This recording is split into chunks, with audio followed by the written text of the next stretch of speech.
انما یرید اللہ لیذہب عنکم الرجس اہل البیت ویطہرکم تطہیرا، سورہ احزاب آیت 33۔ ترجمہ: اللہ تو یہی چاہتا ہے اے نبی کے گھر والو کہ تم سے ہر ناپاکی دور فرما دے اور تمہیں پاک کر کے خوب ستھرا کر دے۔ صحیح مسلم میں مروی ہے کہ حضرت زید بن ارقم رضی اللہ تعالیٰ عنہ سے پوچھا گیا، سرکار صلی اللہ علیہ وآلہ وسلم کے اہل بیت کون ہیں؟ کیا آپ کی ازواج اہل بیت سے نہیں؟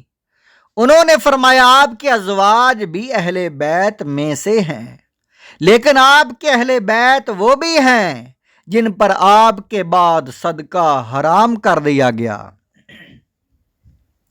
پوچھا گیا وہ کون ہیں؟ فرمایا وہ آل علی، آل عقیل، آل جعفر اور آل عباس ہیں۔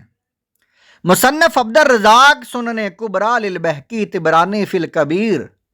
حضرت عمر رضی اللہ تعالیٰ عنہ سے روایت ہے کہ نبی پاک صلی اللہ علیہ وسلم نے فرمایا کہ قیامت کے دن میرے حسب و نسب کے سوا ہر سلسلہ نسب منقطع ہو جائے گا۔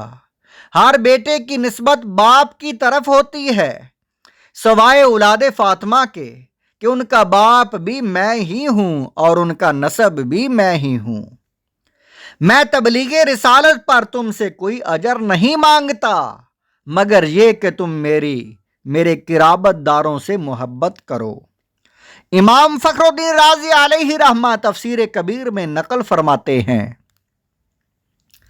کہ حضرت عبداللہ بن عباس رضی اللہ تعالیٰ عنہ سے مروی ہے کہ جب آقا و مولا صلی اللہ علیہ وسلم مدینہ منورہ تشریف لائے اور انصار نے دیکھا کہ سید عالم صلی اللہ علیہ وسلم کے ذمہ مصارف بہت ہیں اور مال کچھ بھی نہیں ہے، تو انہوں نے بہت سا مال جمع کر کے بارگاہ نبوی صلی اللہ علیہ وسلم میں پیش کیا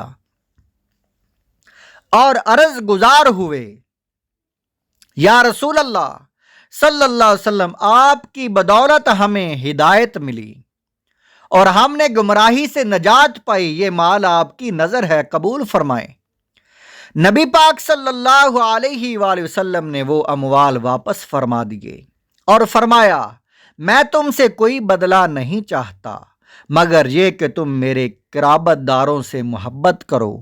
اس پر قرآن مجید فرقان حمید کی یہ آیت نازل ہوئی، قُلْ لَا أَسْأَلُكُمْ عَلَيْهِ أَجْرًا إِلَّا الْمُوَدَّةَ فِي الْقُرْبَى وَمَنْ يَقْتَرِفْ حَسَنَةً نَزِدْ لَهُ فِيهَا حُسْنًا، سورہ شورى آیت نمبر 23۔ ترجمہ: تم فرماؤ میں اس تبلیغ رسالت پر تم سے کچھ اجرت نہیں مانگتا مگر قرابت کی محبت، اور جو نیک کام کرے ہم اس کے لیے اس میں اور خوبی بڑھائیں گے۔